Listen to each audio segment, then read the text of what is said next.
జై గురుదేవ్. ఓం శ్రీ సాయిరామ్. దివ్య ప్రేమ స్వరూపులారా, నిన్న మీరు గురు సందేశంలో శాస్త్రీయ ఆధ్యాత్మికతను గురించి తెలుసుకున్నారు. Scientific spirituality. ఈరోజు ఆధ్యాత్మికతే శరణ్యం అనే అంశాన్ని గురించి తెలుసుకోబోతున్నారు. మీకు ఒక విషయం చెప్తాను. ఆధ్యాత్మికత అంతా శాస్త్రమే.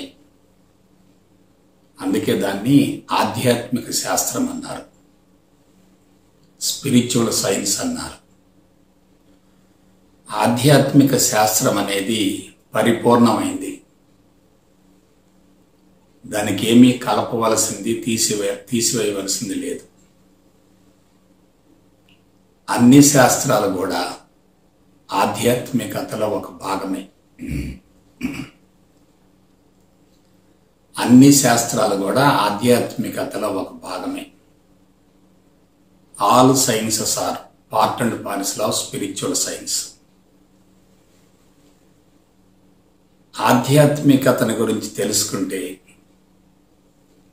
ఇంకా దేని గురించి తెలుసుకోవలసిన అవసరం లేదు. ఆధ్యాత్మికతను గురించి తెలుసుకోలేకపోతే మిగతా విషయాలు మీరు ఎన్ని తెలుసుకున్నా సరే అవన్నీ కూడా పాక్షికం మరియు అసంపూర్ణం. కాబట్టి ఆధ్యాత్మికతను గురించి తెలుసుకోవటం అంటూ జరిగితే మనసు నిండుకుండలాగుంటుంది, సంతృప్తిగా ఉంటుంది. సంతృప్తిగా ఉన్న వ్యక్తికి కళ్ళు మూసుకున్నా తెరిచిన నిరంతరం సాధన జరుగుతూనే ఉంటుంది. మీరు ఏ రంగంలో ఉన్నా, ఏ మార్గంలో ఉన్నా తప్పనిసరిగా అంతరంగంలో అసంతృప్తి ఉంటుంది. కానీ ఆధ్యాత్మిక మార్గంలో ఉండి మీరు ఏ రంగాన్ని ఎన్నుకున్నా అంతరంగంలో తప్పనిసరిగా సంతృప్తి ఉంటుంది. సంతృప్తిని మించిన సంపద లేదు. దేనినైతే తెలుసుకుంటే మరొక దాని గురించి తెలుసుకోవలసిన అవసరం లేదు, దేన్నైతే తెలుసుకోకపోతే ఇతర విషయాలు ఎన్ని తెలుసుకున్నా వ్యర్థమో అటువంటి మహోన్నతమైనదే ఆధ్యాత్మికత. కాబట్టి మీరు ఏ రంగాన్ని ఎన్నుకున్నప్పటికీ అంతిమంగా అసంతృప్తితో జీవితాన్ని ముగించవలసి వస్తుంది. కానీ ఆధ్యాత్మిక మార్గాన్ని ఎన్నుకునేటట్లయితే అంతిమంగా సంతృప్తిగా, ఆనందంగా, సంపూర్ణ స్వేచ్ఛగా జీవితాన్ని ముగించవచ్చు. అదే ఆధ్యాత్మికతలోని ఔన్నత్యం. మీకు ఒక విషయం చెప్తాను. మీరు ఆధ్యాత్మిక మార్గంలోకి ప్రవేశించి ఆ మార్గంలో పట్టు సాధించి పరిపూర్ణత్వం చెంది జీవిత పరమార్థం నెరవేర్చుకోవాలంటే కఠోరంగా సాధన చేయవలసిన అవసరం లేదు. రుచులు అణుచుకోవలసిన పని లేదు. కుటుంబానికి దూరంగా ఉండవలసిన అవసరం లేదు. వృత్తి వ్యాపారాన్ని వదులుకోవలసిన పని లేదు. సంపాదన తగ్గించుకోవలసిన అవసరం లేదు. వేషం మార్చుకోవలసిన పని లేదు. సన్యాసం పుచ్చుకోవలసిన అవసరం అంతకన్నా లేదు. ఏకాంతంగా, ఒంటరిగా, మౌనంగా గడపవలసిన పని లేదు. కందమూలాలు భుజించవలసిన అవసరం లేదు. ప్రపంచాన్ని వదిలిపెట్టవలసిన అవసరం అంతకన్నా లేదు. ఇంకొక మాట చెప్తున్నాను. The easiest subject on the earth is spirituality. ప్రపంచం మొత్తంలో అతి సులభమైనటువంటి విద్య ఏమిటంటే ఆధ్యాత్మిక విద్య. Easiest subject. ఇంతకంటే ఈజీగా ఉన్నది ఇంకేమీ లేదు. ఎందుకంటే అది నీలోనే ఉంది, బయట లేదు. నీలో ఉన్నదాన్ని నువ్వు తెలుసుకుంటే బయట ఉన్నదంతా నీదే అని తెలిసిపోతుంది. నీ జేబులో పెన్ ఉంది, ఇక బయట పెన్నుల కోసం వెతుక్కోవలసిన అవసరం లేదు. నీలో ఉన్నదే అంతటా ఉంది.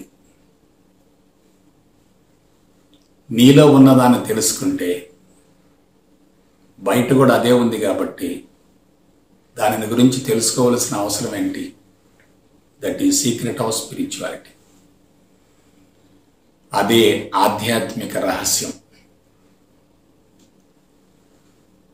అయితే ఆ ఆధ్యాత్మికత ఎలా ఉండాలి? శాస్త్రీయ పంథాల ఉండాలి, హేతుబద్ధంగా ఉండాలి.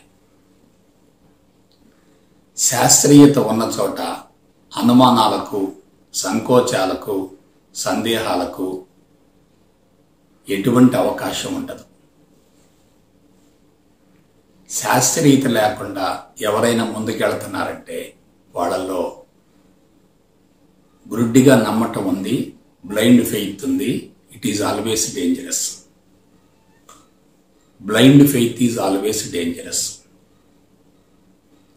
భారతదేశంలో అమాయకత్వం, నిరక్షరాస్యత, అజ్ఞానం, అపరిపక్వత బాగా ఎక్కువగా ఉన్నాయి కాబట్టి ఎవరు ఏది ఆదేశించినా దాన్ని గుడ్డిగా నమ్మి అనుసరిస్తున్నారు తప్ప ఎందుకు ఏమిటని ప్రశ్నించుకోలేకపోతున్నారు.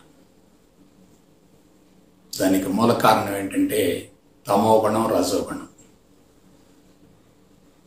ఎప్పుడైతే గుడ్డిగా నమ్మటం, గుడ్డిగా అనుసరించడం ఉంటుందో అక్కడ అశాస్త్రీయత ఉంటుంది. అశాస్త్రీయత ఉన్న చోట ఫలితం రాకపోగా తీవ్రంగా నష్టం జరుగుతుంది. ఆధ్యాత్మికత అనేది అందరికీ అందనంత స్థాయిలో ఉంది కాబట్టి అందుకున్న వాళ్ళు ఆదేశిస్తున్నారు, మిగతా వాళ్ళంతా గుడ్డిగా అనుసరిస్తున్నారు. ఆధ్యాత్మికత అనేది జీవితంలో, జీవన విధానంలో ఒక భాగమే తప్ప అది ప్రత్యేకంగా ఎక్కడా లేదు. కానీ ఆధ్యాత్మికతలో జీవించే వాళ్ళు ఒక ప్రత్యేక తరహాలో ఉండటం వల్ల అది సామాన్య మానవులకు దూరమైంది. అదే మన దేశానికి శాపమైంది. ఎక్కడైతే శాస్త్రీయత ఉంటుందో అక్కడ అది సులభంగా ఉంటుంది. ఎక్కడైతే అశాస్త్రీయత ఉంటుందో అది గిరాకీగా ఉంటుంది, కష్టంగా ఉంటుంది, అందరూ అందుకోలేరు. మార్గం ఎంతో మహోన్నతమైనదైనప్పటికీ అందించే విధానం సులభంగా ఉండాలి, అందుకునే వ్యక్తికి కష్టం ఉండకూడదు. కఠోరం, కాఠిన్యం అనే అంశాలు ఉన్నాయంటే క్రమేపీ మనసు కూడా కఠోరం అవుతుంది. నియమాలు కఠినంగా ఉన్నాయంటే అనుసరించే వాళ్ళ సంఖ్య తగ్గిపోతూ ఉంటుంది. నియమాలు సులభతరంగా ఉంటే అనుసరించడానికి ఎటువంటి మానసిక ఒత్తిడి ఉండదు. నియమాలు అవసరం లేదు అనే స్థితికి చేరటమే ఆధ్యాత్మికత అంటే. ఎప్పుడైతే ఒక వ్యక్తి సామాన్య జనవాహినికి దూరంగా ఉంటాడో అతనిలో తప్పనిసరిగా అహంకారం ఉంటుంది. ఎందుకంటే అతడు సామాన్య మానవులకు అందనంత స్థాయిలో ఉంటాడు కాబట్టి అతన్ని అందరూ ఆరాధిస్తూ ఉంటారు. ఆరాధించటము అహంకారమే, ఆరాధించబడటం కూడా అహంకారమే. అందరిలో కలిసిపోయి అందరిని కలుపుకుంటూ ఉంటే శక్తి పెరుగుతుంది.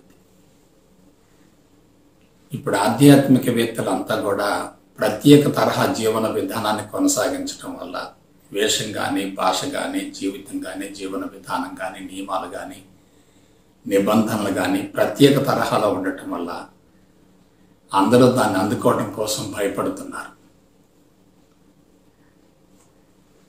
అందుకే ఆధ్యాత్మికత అంతా కూడా మూఢనమ్మకాల్లో ఉంది, చాదస్తంలో ఉంది, పిచ్చిలో ఉంది, వెరిలో ఉంది, వ్యామోహంలో ఉంది.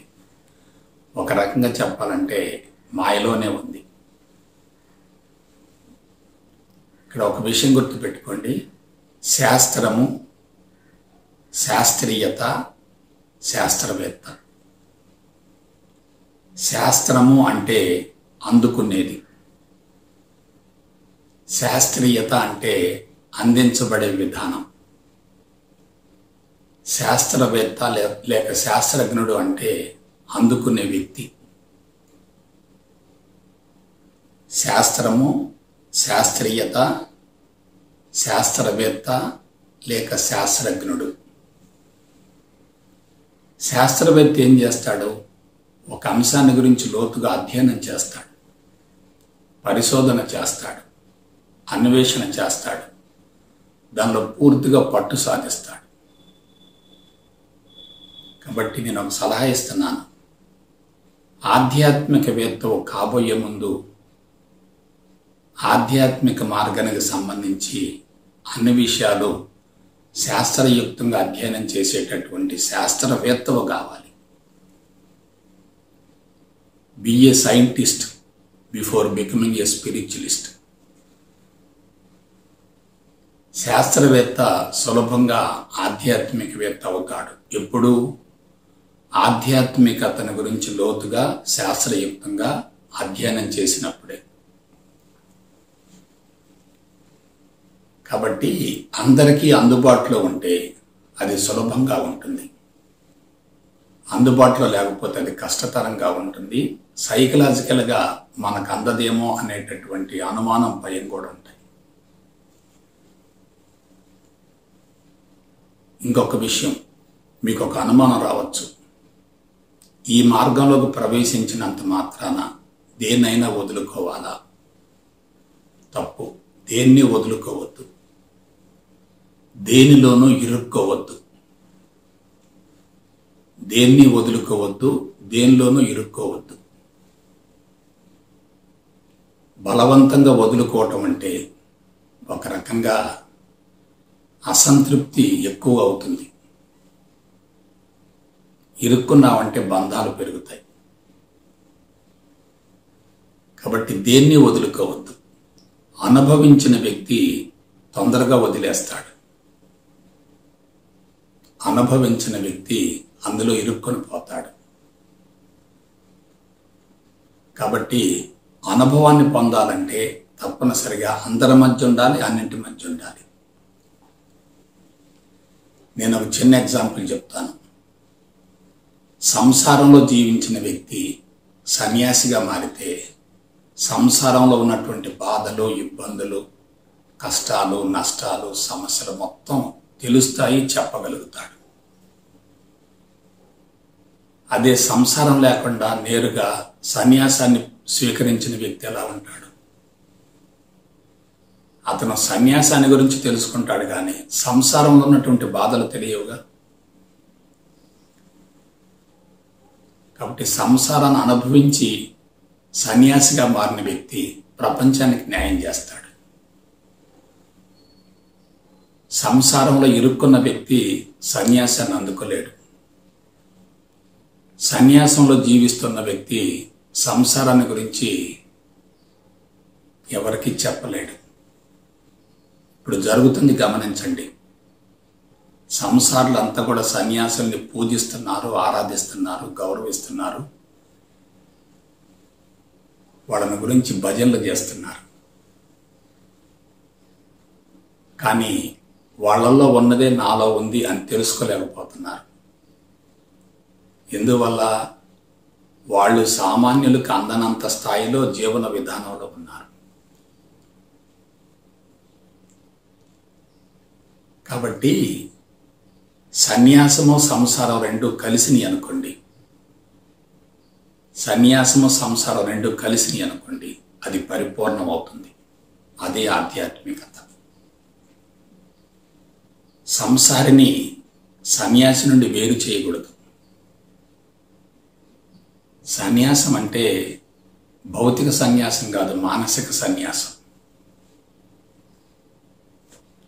కాబట్టి మానసికంగా అన్నీ వదిలేసి భౌతికంగా అందరి మధ్య ఉంటున్నప్పుడు అదే పరిపూర్ణత్వం అవుతుంది.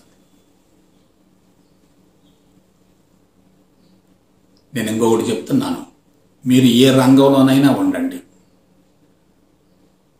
కానీ ఆధ్యాత్మికతను గురించి శాస్త్రీయ పందాలు తెలుసుకొని జీవితాన్ని కొనసాగించండి. మీ రంగాలలో మీరు అద్భుతంగా రాణించగలుగుతారు. అందుకే నేనేం చెప్తున్నాను, 12 సంవత్సరాలలోపు విద్యార్థి దశలోనే దీని గురించి తెలుసుకోమంటున్నాను. దీని గురించి తెలుసుకొని దీనిలోనే ఉండమని చెప్పటంలే. భౌతిక విద్య కూడా కావాలి కదా. కాబట్టి భౌతిక విద్య ఎందుకు? కుటుంబ పోషణ కోసం. ఆత్మజ్ఞానం ఎందుకు? జీవిత పరమార్థం నెరవేర్చుకోవడం కోసం. ఇక్కడ వదులుకోమంటే మీరు బాధపడాలి, వదులుకోమని చెప్తే మీరు బాధపడాలి. నేను వదులుకోమని చెప్పటంలే, అందులో ఉండమంటున్నాను. గురువుగానే ఉండాల్సిన అవసరం ఏంటి? ఒక గృహస్థుగా నీ బాధ్యతను సక్రమంగా నెరవేరిస్తే అదే సాధన. ఒక గృహిణిగా, ఇల్లాలుగా తన బాధ్యతలు సక్రమంగా నిర్వహించగలిగితే అదే సాధన. కాబట్టి బాధ్యత అనేటటువంటిది ఎప్పుడైతే జీవితానికి అన్వయించుకోగలుగుతారో అదే నిరంతరం జీవితాంతం సాధనగా మారుతుంది. బ్రహ్మచర్యంలో ఉన్నప్పుడు, విద్యార్థిగా ఉన్నప్పుడు నీ బాధ్యతను సక్రమంగా నెరవేర్చు, అక్కడ విజయవంతం అవుతావు. గృహస్థుగా ఉన్నప్పుడు గృహాన్ని సక్రమంగా నిర్వహించు, బాధ్యతగా నిర్వహించు, అక్కడ విజయవంతం అవుతావు. వానప్రస్థంలోకి వెళ్ళినప్పుడు నువ్వు నిర్వహించిన విధానాన్ని 10 మందికి తెలియజేయి. నీ జీవితాన్ని ప్రత్యక్షంగా చూయించు. అందరికీ నీ మీద విశ్వాసం కలిగే విధంగా నీ జీవన విధానాన్ని మలుచుకో. ప్రపంచమే నీ దగ్గరకు వస్తుంది. కాబట్టి వానప్రస్థంలో విజయవంతం కావాలంటే గృహస్థుగా విజయవంతం కావాలి. గృహస్థుగా విజయవంతం కావాలంటే విద్యార్థిగా విజయవంతం కావాలి. ఆ తర్వాత సన్యాసం. కాబట్టి బ్రహ్మచర్యం, గృహస్థు, వానప్రస్థం ఈ 3 కూడా ప్రపంచానికి సంబంధించినవి. తప్పనిసరిగా ప్రపంచంలో ఉండవలసిందే, దైనందిన కార్యక్రమాల్లో పాల్గొంటూ ఉండవలసిందే, వాటికి దూరంగా ఉండవలసిన అవసరం లేదు. ఇక అంతిమంగా ఏమిటి? సన్యాసం. అంటే దేంతో జీవితం ప్రారంభం కావాలి? సంసారంతో జీవితం ప్రారంభం కావాలి. దేనితో అంతం కావాలి? సన్యాసంతో అంతం కావాలి. కాబట్టి సంసారంలో ఇరుక్కుపోయామనుకోండి, సన్యాసాన్ని అందుకోలేవు. సంసారాన్ని వ్యతిరేకించి సన్యాసం పుచ్చుకున్నాం అనుకోండి, అది అసంపూర్ణం అవుతుంది. ఎందుకంటే సంసారాన్ని అనుభవించిన తర్వాత తప్పనిసరిగా దాని పట్ల వైరాగ్యం వస్తుంది. సంసారాన్ని అనుభవించకపోతే ఎక్కడో కొరత ఉంటుంది, లేమిడి ఉంటుంది, ఏదో కోల్పోయాను అనే భావన ఉంటుంది. ఎందువల్ల? సంసారం అనేది ప్రకృతి సూత్రాల్లో ఒక భాగమే. అన్ని జీవులు చేస్తున్నాయి. నువ్వు నేరుగా సన్యాసానికి వెళ్ళవలసిన అవసరం ఏంటి? ఎప్పుడైతే సన్యాసంలో ఉంటావో ఆధ్యాత్మిక పరిణతి చాలా కష్టం అవుతుంది. అదే సంసారం నుంచి సన్యాసానికి వెళ్ళామనుకోండి, సంసారంలో ఉన్నటువంటి బాధలు, కష్టాలు, ఇబ్బందులు అనుభవించావు కాబట్టి అనుభవసారాన్ని 10 మందికి తెలియజేసి జీవితాన్ని ముగించవచ్చు. కాబట్టి సంసార జీవితం అనేది ప్రకృతి సూత్రాల్లో ఒక భాగమే తప్ప నేరుగా భగవంతుణ్ణి చేరటానికి మాత్రం అవకాశం లేదు. పురుషుడు అంటున్నాం, ప్రకృతి అంటున్నాం. ప్రకృతిలో మనం ఉన్నాం, పురుషుణ్ణి అందుకోవాలి. ప్రకృతిని వ్యతిరేకించి పురుషుణ్ణి ఎట్టు అందుకుంటావు? మరి ప్రకృతిలో ఏం జరుగుతుంది? జీవుల పుట్టుక జరుగుతుంది, జీవుల ఆవిర్భావం జరుగుతుంది, జీవుల ఉత్పత్తి జరుగుతుంది. అది నీ జీవితానికి అవసరమే కదా. అయితే మరి అది ఎలా ఉండాలి? ధర్మబద్ధంగా ఉండాలి, సత్యవంతంగా ఉండాలి, అంతరంగంలో సత్యం ఉండాలి. అదే పురుషుడి యొక్క తత్వం. లౌకిక జీవితంలో ధర్మం ఉండాలి, అదే ప్రకృతి యొక్క సూత్రం. కాబట్టి పురుషుడు ప్రకృతి రెండు కలిస్తే పరిపూర్ణం. ప్రకృతిని వ్యతిరేకించి పురుషుని అవుతానంటే ఎట్లా? కాబట్టి మానవుడు మాధవుడు కావాలి, ఆ మాధవుడు దేవుడు కావాలి, ఆ దేవుడు భగవంతుడు ఐక్యం చెందాలి. కాబట్టి భగవంతుడి నుంచి వచ్చినటువంటి మానవుడు తిరిగి మరలా భగవంతుడు కలవాలంటే 3 స్టెప్స్ ఉంటాయి. మానవత్వం ఉండాలి, దివ్యత్వం ఉండాలి, అంతిమంగా ఆధ్యాత్మికత ఉండాలి. ఇప్పుడు ఆలోచించండి, దేన్ని వదులుకోవద్దు. ఈ సమాజం అనేది విభిన్న మనస్తత్వాల మేలు కలయిక. అందరూ అవసరమే. ఒక ఆధ్యాత్మికవేత్త ఏదైనా ఒక కార్యక్రమం చేపట్టాడంటే కొన్ని వందల వేల లక్షల మంది యొక్క శ్రమశక్తి అందులో అవసరం అవుతుంది. వంట తయారు కావాలంటే దాని వెనుక చాలా ప్రిపరేషన్ కావాలి. అందరూ సన్యాసులైతే ఎట్లా? ఆలోచించండి. సంసారంలో ఉండేవాళ్ళు సంసారంలో ఉండాలి, సన్యాసంలో ఉండేవాళ్ళు సన్యాసంలో ఉండాలి. రాజకీయవేత్తలు కావాలి, న్యాయస్థానాలు కావాలి, యంత్రాంగం కావాలి, ఉత్పత్తి రంగంలో ఉన్నోళ్ళు కావాలి. కానీ వాళ్ళంతా ఏం కావాలి? ధర్మంగా వ్యవహరించాలి, ధర్మాన్ని పాటించాలి, ధర్మాన్ని ఆచరించాలి, ప్రకృతికి అనుగుణంగా జీవించాలి. ఇప్పుడు జాగ్రత్తగా ఆలోచించండి. ఆధ్యాత్మిక మార్గంలోకి ప్రవేశించినంత మాత్రాన నీవు కోల్పోయేది ఏమన్నా ఉంటుందా? అయితే మరి ఏం కోల్పోతావు? కామం పోతుంది, క్రోధం పోతుంది, లోభం పోతుంది, మోహం పోతుంది, మదం పోతుంది, మాత్సర్యం పోతుంది. కామము, క్రోధము, మోహము, లోభము, మదము, మాత్సర్యం ఈజ్ఈక్వల్ దానవత్వం పోతుంది. ఇంకా 2 చెప్తాను. మమకారం పోతుంది, అహంకారం పోతుంది. మమకారం శరీరానికి సంబంధించింది, అహంకారం మనసుకు సంబంధించి 2 పోతాయి. ఇంకా 2 చెప్తాను. రాగం ఉండదు, ద్వేషం ఉండదు. సో ఇంకా ఆలోచించుకోండి. మరి ఏమొస్తాయి గురూజీ? గతంలో చెప్పింది చెప్తాను. 1 ఆరోగ్యం, 2 ఆర్థిక పరిపుష్టి, 3 సమాజంపై పట్టు సాధించటం, 4 జీవిత పరమార్థం నెరవేర్చుకోవటం. కాబట్టి జబ్బులు మొత్తం పోతాయి. అప్పుడేమొస్తుంది? ఆరోగ్యం వస్తుంది. మధ్యలో జీవితాన్ని ముగించవలసిన అవసరం లేదు, పరిపూర్ణ జీవితం వస్తుంది. అంతరంగంలో అశాంతి ఉండదు, మరేముంటుంది? ప్రశాంతత ఉంటుంది.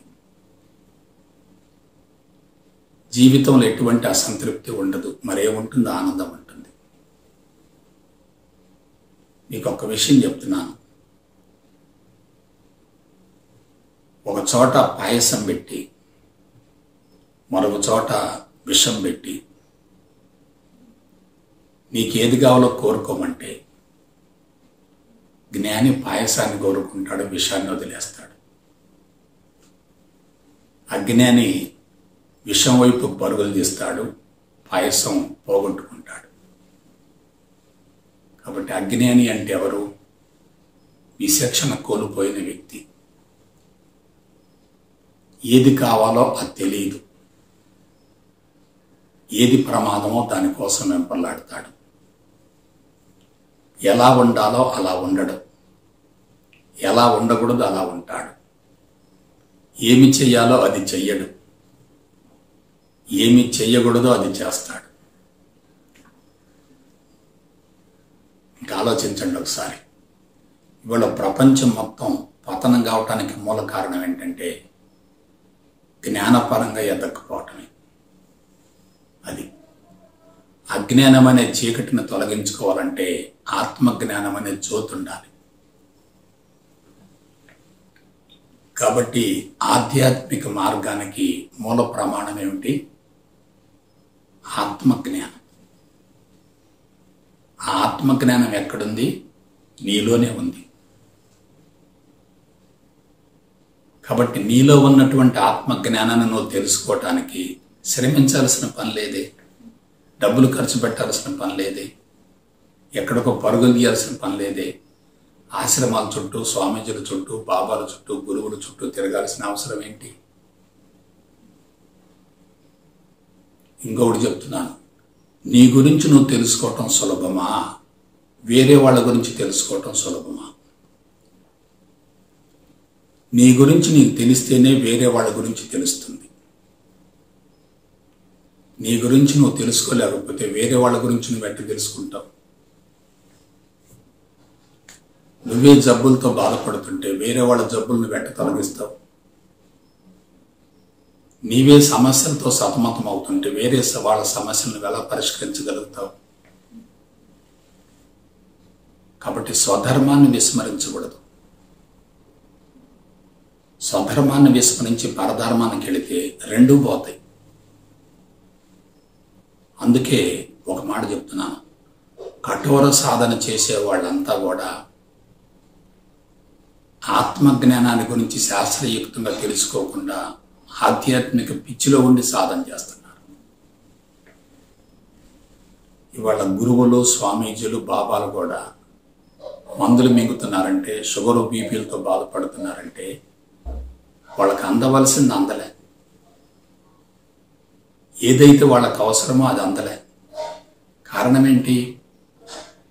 వాళ్ళు సంసారంలో ఉన్నటువంటి బాధలు తెలియలే వాళ్ళకి. డైరెక్ట్గా సన్యాసాన్ని గురించి ఆలోచిస్తున్నారు. కాదు, నెగిటివ్తో మొదలవ్వాలి, పాజిటివ్కి వెళ్ళాలి. నెగిటివ్లో ఉన్నటువంటి బాధలు తెలుసుకోవాలి, పాజిటివ్కి వెళ్ళాలి, పాజిటివ్లో ఉన్నటువంటి ఔన్నత్యాన్ని గుర్తించాలి, దాన్ని అనుభవించాలి. జబ్బులతో బాధపడే వ్యక్తి జబ్బులు తొలగించుకున్న తర్వాత జబ్బులు తొలగించుకున్న విధానాన్ని గురించి అందరికీ తెలియజేయగలుగుతాడు. అసలు జబ్బులే లేకపోతే జబ్బులకు సంబంధించిన అనుభవం ఎక్కడుంటుంది? కాబట్టి ఎదురు దెబ్బలు, కష్టాలు, బాధలు, ఇబ్బందులు, అవమానాలు, అపజయాలు, ఓటములు, వైఫల్యాలు, హింసలు, దౌర్జన్యాలు ఇవన్నీ కూడా ఆధ్యాత్మికతే. ఆధ్యాత్మికతను అందుకోవటానికి ఇవన్నీ కూడా సోపానాలే. ఒక బండరాయి శిల్పంగా మారిందంటే ఎలా మారింది? ఎన్ని వందల వేల దెబ్బలు తిన్నదో. నువ్వు కొండ శిఖరం మీద ఉన్నటువంటి జ్యోతిని చేరాలంటే ఎన్ని ఇబ్బందులు ఉంటాయో. కొండ మీద ఉన్నటువంటి దేవుణ్ణి దర్శించాలంటే ఎన్ని మెట్లు ఎక్కాలో. ఆధ్యాత్మికత అనేది పునాదిగా ఉంటే ఇవన్నీ నువ్వు ఆధ్యాత్మికతలో ఇంకా త్వరగా పరిణతి చెందటానికి ఉపయోగపడతాయి. కాబట్టి ఆధ్యాత్మిక మార్గంలో ఉన్న వ్యక్తి దేనిని గురించి కలత చెందవలసిన అవసరం ఉండదు. ఆధ్యాత్మికతను విస్మరించి నువ్వు ఏ రంగంలో ఉన్నా తప్పనిసరిగా అధర్మంగా జీవిస్తావు. ఆ అధర్మమే నిన్ను శిక్షిస్తుంది, నిన్ను భక్షిస్తుంది, నిన్ను సమూలంగా పతనం చేస్తుంది. కాబట్టి విద్యార్థిగా ఉండు, ఆధ్యాత్మికతను జోడించుకో. ఒక ఉద్యోగస్తుడిగా ఉండు, ఆధ్యాత్మికతను జోడించుకో. ఒక వ్యాపారస్తుడిగా ఉండు, ఆధ్యాత్మికతను జోడించుకో. ఒక కలెక్టర్గా ఉండు, ఆధ్యాత్మికతను జోడించుకో. ఒక పోలీస్ ఆఫీసర్గా ఉండు, ఆధ్యాత్మికతను జోడించుకో. ఒక రాజకీయ నాయకుడిగా ఉండు, ఆధ్యాత్మికతను జోడించుకో. ఒక న్యాయమూర్తిగా ఉండు, ఆధ్యాత్మికతను జోడించుకో. ఎందుకు? అక్కడ ధర్మం ఉంది. కాబట్టి అన్ని రంగాల వ్యక్తులు ఆధ్యాత్మికతలో జీవిస్తూ ఉంటే భూమండలం అంతా స్వర్గం అవుతుంది. వనరులు దోచుకోవటం కాదు, వనరులు దాచుకోవటం కాదు, వనరులు అందరికీ పంచగలగాలి. ఒక వ్యక్తి ఆహారం తీసుకుంటున్నాడు, అవతల ఒక వ్యక్తి ఆకలితో ఉన్నాడు. నీ ఆహారం కొంత పంచామనుకోండి, అదే ఆధ్యాత్మికత. ఇవాళ వనరుల కోసం ఎందుకు పోటీ పడుతున్నారంటే ధర్మాన్ని గురించినటువంటి అవగాహన లేదు.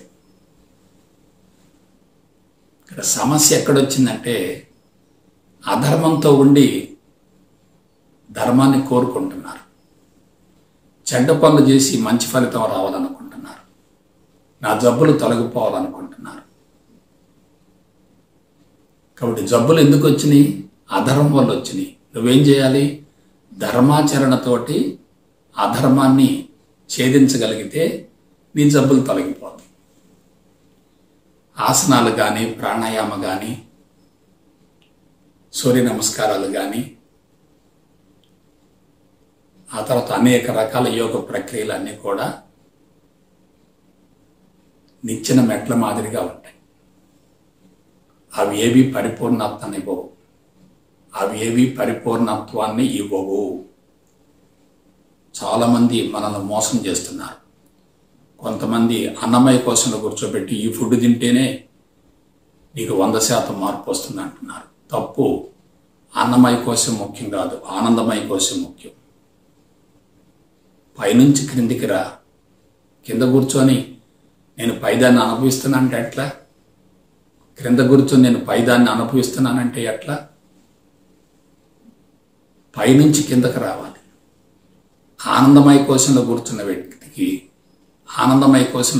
వ్యక్తికి ఆరోగ్యం ఉంటుంది, ఆయువు ఉంటుంది, ప్రశాంతత ఉంటుంది, సంతృప్తి ఉంటుంది,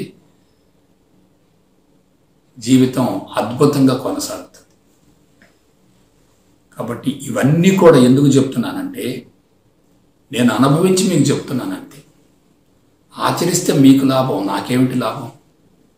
ఆచరించకపోతే మీకు నష్టం, నాకేమిటి నష్టం? కానీ చెప్పాలి కదా, అనుభవాన్ని పంచుకోవాలి కదా. మీ నుండి నేనేం ఆశిస్తున్నాను? మీ నుండి నేను ఏమీ ఆశించటంలే, అవసరం లేదు. మీరు నాకు ఏది ఇచ్చారనుకోండి, అది నాకు బంధమే కదా, భారమే కదా. కాబట్టి బీ కేర్ఫుల్. ఈ మార్గంలో జీవించాలి. ఏ రంగంలోనైనా ఉండొచ్చు. చివరిగా మీకు ఒక విషయం చెప్తాను. ఒక 5 వ్యక్తులను తీసుకోండి. ఒక వ్యక్తి రాజకీయ నాయకుడు, రెండో వ్యక్తి శాస్త్రవేత్త, మూడో వ్యక్తి పారిశ్రామికవేత్త, నాలుగో వ్యక్తి సంఘ సంస్కర్త, ఐదో వ్యక్తి ఆధ్యాత్మికవేత్త. వీళ్లలో ఎవరు ఉన్నతులు? రాజకీయ నాయకుడు తాత్కాలికమే, శాస్త్రవేత్త తాత్కాలికమే, పారిశ్రామికవేత్త తాత్కాలికమే, సంఘ సంస్కర్త తాత్కాలికమే. కానీ ఆధ్యాత్మికవేత్త శాశ్వతం. ఎట్లా? ఇతనికి ఆది అంతం లేదు, పుట్టుక మరణాలు లేవు. పుట్టుకకు ముందు నేనున్నాను అనుకుంటున్నాడు, చనిపోయిన తర్వాత నేనున్నాను అనుకుంటున్నాడు, పుట్టుక మరణాలకు అతీతమైన జీవితాన్ని కొనసాగిస్తున్నాడు, ఆనందాన్ని అనుభవిస్తున్నాడు. ఈ నలుగురికి ఆధ్యాత్మికత జత కలిసిందనుకోండి, అప్పుడు ఎలా ఉంటుంది? రాజకీయ నాయకుడు ప్లస్ ఆధ్యాత్మికత, శాస్త్రవేత్త ప్లస్ ఆధ్యాత్మికత, పారిశ్రామికవేత్త ప్లస్ ఆధ్యాత్మికత, సంఘ సంస్కర్త ప్లస్ ఆధ్యాత్మికత. సో ఎలా ఉంది? రాజకీయాలు వదులుకోమంటలే, లేబొరేటరీ ప్రయోగాలు మానుకోమంటలే, వేషం మార్చుకోమంటలే, గడ్డాలు పెంచుకోమంటలే, కుటుంబానికి దూరంగా ఉండమని చెప్పటం లేదు. మీరు ఎవరినన్నా తీసుకోండి, దానికి ఆధ్యాత్మికత జోడించబడాలి. మీకు ఒక కాన్సెప్ట్ చెప్తాను. చిన్నప్పుడే ఆధ్యాత్మికతను గురించి మీరు తెలుసుకున్నారనుకోండి, ఏ రంగాన్ని ఎన్నుకున్నా మీ ఆరోగ్యానికి, ఆయువుకి, ప్రశాంతతకి, ఆనందానికి ఎటువంటి డోకా ఉండదు. ఒక 40 ఏళ్ల తర్వాత వచ్చారనుకోండి, ఆల్రెడీ మీ శరీరం బలహీనపడింది, మనసు కలుషితమైంది. శరీరం బలహీనపడ్డప్పుడు, మనసు కలుషితమైనప్పుడు, అవి రెండు సహకరించినప్పుడు నువ్వు ఆధ్యాత్మికతలో ఎలా పట్టు సాధిస్తావు? అందుకే ఇవాళ వందల వేల లక్షల మంది వస్తున్నారు. ఎందుకు పరిణతి చెందలేకపోతున్నారంటే 12 సంవత్సరాలు దాటిన తర్వాత అతనికి అహంకారం మొదలవుతుంది. అహంకారం మొదలైందంటే ఆధ్యాత్మికత అందదు. ఎందుకు 12 ఏళ్ళు అంటున్నాను? హార్మోన్స్ ప్రభావంతో సెక్స్ పరమైన భావాలు మొదలవుతాయి. సెక్స్ పరమైన భావాలు మొదలయ్యాయంటే కావాలి అనే తపన మొదలవుతుంది. ప్రపంచం నుండి నాకేమిటనే భావన మొదలవుతుంది. చెడు కర్మఫలం పెరుగుతుంది. ఇంద్రియాలు రెచ్చగొడుతూ ఉంటాయి. తెలుసో తెలియక తప్పులు జరుగుతాయి. అపరాధ భావం పెరుగుతుంది. తప్పు చేశాననే పాప భీతి ఉంటుంది. అలా కాకుండా కొంతమంది ఉద్రేకపడేటటువంటి ఇంద్రియాలని అణచివేస్తారు. వాటి తీవ్రత ఇంకా పెరుగుతుంది. కాబట్టి అణచివేయటం ప్రమాదకరమే, అక్రమంగా అనుభవించాలనుకోవటం కూడా ప్రమాదకరమే. అదే ఆధ్యాత్మికత ఉంటే ధర్మంగా అనుభవిస్తాం. ధర్మము, అర్థము, కామము, మోక్షం. ఆలోచించుకోండి. ఎప్పుడైతే ఒక సక్రమైనటువంటి పంథాలో నువ్వు వెళతావో, నువ్వు సంస్కరించుకుంటావు, నేను నమ్ముకున్న వ్యక్తులకు నువ్వు న్యాయం చేయగలుగుతావు. నువ్వు తప్పుడు మార్గంలో ఉంటే వాళ్ళని ఎలా సంస్కరించగలుగుతావు? కాబట్టి అందుకే చెప్తూ ఉంటారు, పెద్దవాళ్ళు ఎటువంటి మార్గాన్ని అనుసరిస్తే క్రింద వాళ్ళు కూడా అటువంటి మార్గాన్ని అనుసరిస్తారు. పెద్దవాళ్ళు తప్పుడు మార్గంలో ఉంటే చిన్నవాళ్ళు మంచి మార్గంలో ఎదుర్కొంటారు. ఆవు చేలో మేస్తూ ఉంటే దూడ బయట ఎందుకుంటుంది? ఇదే నేను చెప్పేది. ఆధ్యాత్మిక మార్గం కష్టం అనుకుంటున్నారు, అది మనకు అందదు అనుకుంటున్నారు.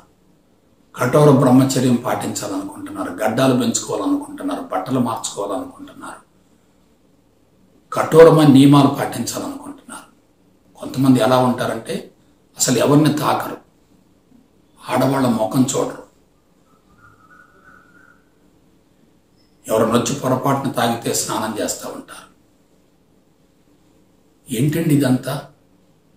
ఒక పక్క సర్వం బ్రహ్మమయం అని చెప్పి బోధిస్తున్నారు, మరి అస్పృశ్యత ఏమిటి? అంటరానితనం ఏమిటి? చెడు ఏమిటి? నెగటివ్ ఏమిటి?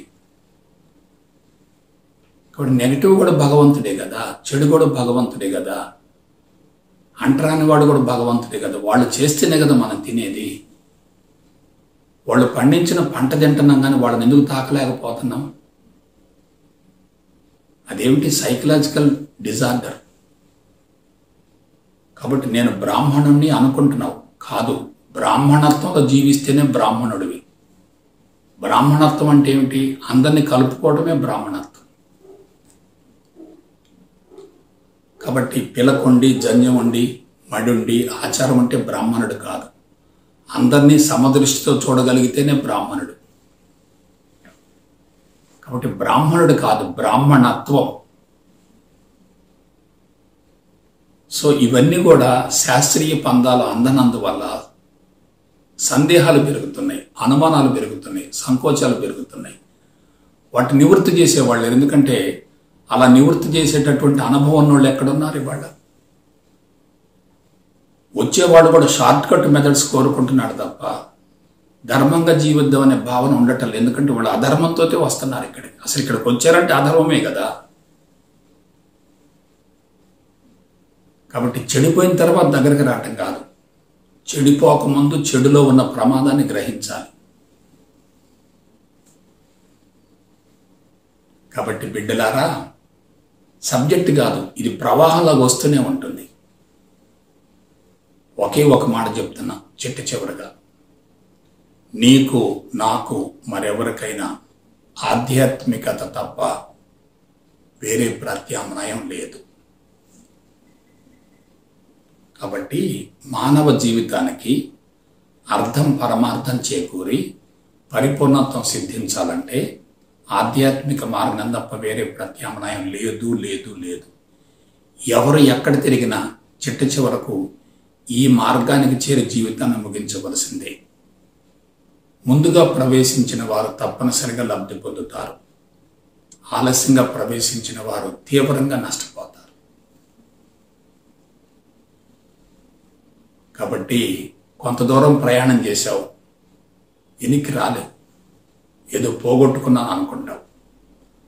అదే మొదట్లోనే విచక్షణతోటి, వివేచనతోటి, విచారణతోటి, విశ్లేషణతోటి, విజ్ఞతతోటి ఒక మార్గాన్ని గురించి శాస్త్రయుక్తంగా అధ్యయనం చేసి ముందుకెళ్ళగలిగితే నువ్వు వెనక్కి రావాల్సిన అవసరం లేదుగా. ఇప్పుడు విద్యాలయాలు కానీ, ఉపాధ్యాయులు కానీ, యాజమాన్యాలు కానీ, తల్లిదండ్రులు కానీ, బంధువులు కానీ, మిత్రులు కానీ, హితులు కానీ, స్నేహితులు కానీ అధర్మాన్ని ప్రోత్సహిస్తున్నారు. అక్రమ సంపాదన వైపుకు దృష్టి మళ్లిస్తున్నారు. అందువల్ల ఒక దశకి వెళ్ళిన తర్వాత, అంతరంగంలో చెడు సంస్కారాలు బాగా పెరిగిన తర్వాత వెనక్కి రావాలంటే ఏదో పోగొట్టుకుంటున్నామనే భావన కలుగుతుంది. చనిపోయే రోజు కూడా ఆవకాయ పచ్చడి తిని చనిపోవచ్చు. అన్ని పదార్థాలు తినాలి, అన్ని వాతావరణాల్లో ఉండాలి, అన్ని రకాల నీళ్లు తాగాలి. ఇవాళ ఫిల్టర్ వాటరే తాగుతున్నారు. అదేంటి, ఒక 100 ఏళ్ల క్రితం వాగులో నీళ్లు తాగేవాళ్ళుగా. మరి వాళ్ళకేం జబ్బులు రాలేదు. ఇవాళ నియమాలు ఎక్కువగా పాటించే వాళ్ళకి జబ్బులు ఎక్కువ వస్తున్నాయి. ఎందుకంటే నియమాలు పాటించే వాళ్ళలో పాపభీతి ఎక్కువ ఉంటుంది, భయం ఎక్కువ ఉంటుంది. ఒక రకంగా చెప్పాలంటే రెసిస్టెన్స్ పవర్ తక్కువ ఉంటుంది. కరోనా వ్యాధితో బాధపడే వాళ్ళని గమనించండి. కష్టపడి పనిచేసే వాళ్ళకి కరోనా రాదు, ఎక్కడ కూడా చూసుకోండి. కావాలి రెసిస్టెన్స్ పవర్ ఉంటుంది బాడీలో. కాబట్టి కండపుష్టి ఉంటే జబ్బులు ఎందుకు వస్తాయి? ఆర్థిక పరిపుష్టి ఉంటే కొరత ఎందుకు వస్తుంది? సమాజంపై పట్టు సాధిస్తే 10 మంది నీ దగ్గరకు వస్తారు కదా. ఇవాళ చనిపోతే పలకరించేవాళ్ళు లేరు కదా. ఆధ్యాత్మికంగా పరిణతి చెందితే నువ్వు వచ్చిన కార్యక్రమం నెరవేరుతుంది, విశ్వంలో సునాయాసంగా ఐక్యం కావచ్చు. కాబట్టి భగవంతుడు ఇచ్చినటువంటి శరీరాన్ని, భగవంతుడి ద్వారా మనకు సంక్రమించినటువంటి జీవితాన్ని బుగ్గిపాలు చేయొద్దు. ఎలా జీవించావన్నది కాదు, ఎలా మరణించావన్నది చాలా ముఖ్యం. మరణం ఘోరంగా ఉంటే నీ జీవితం గాడి తప్పినట్టే. కాబట్టి beginning is not at all important, ending is more important. శంకుస్థాపన ముఖ్యం కాదు, ప్రారంభోత్సవం ముఖ్యం. కాబట్టి శంకుస్థాపన చేసావంటే నువ్వు చేయాల్సింది చాలా ఉంది.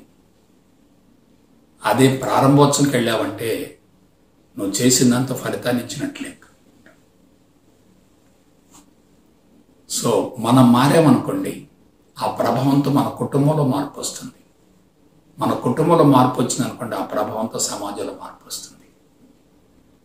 కాబట్టి వ్యవస్థను మార్చాల్సిన పని లేదు. చట్టం ఉండాలి, న్యాయం ఉండాలి, కానీ వాటికి అనుబంధంగా పునాదిగా సత్యం, ధర్మం ఉండాలి. దిస్ ఈజ్ ఇంటిగ్రేషన్, పరిపూర్ణత్వం, పరిపూర్ణ జ్ఞానం. పరిపూర్ణత్వం, పరిపూర్ణ జ్ఞానం. ఇంకా పరిపూర్ణం అన్న తర్వాత నీ కొరత ఎందుకుంటుంది, అసంతృప్తి ఎందుకుంటుంది? కాబట్టి గాడి తప్పినటువంటి జీవితాన్ని సరిచేసుకోవటం కోసం ఆధ్యాత్మిక మార్గంలో పయనించి దానిని గురించి అన్ని కోణాల నుంచి లోతుగా పరిశోధన చేసి, అధ్యయనం చేసి నువ్వు ఏ రంగంలోనే జీవిస్తూ ఉండు, తప్పులేదు. అటువంటి జీవన విధానం నీకు వరమే, నిన్ను నమ్ముకున్న వాళ్ళకు కూడా వరమే. అటువంటి జీవన విధానానికి ఈ రోజు నుండి మీరు బలమైన బీజాన్ని నాటుకుంటారని మనస వాచ కర్మణ కోరుకుంటూ సెలవు తీసుకుంటా. జై గురుదేవ్, జై గురుదేవ్.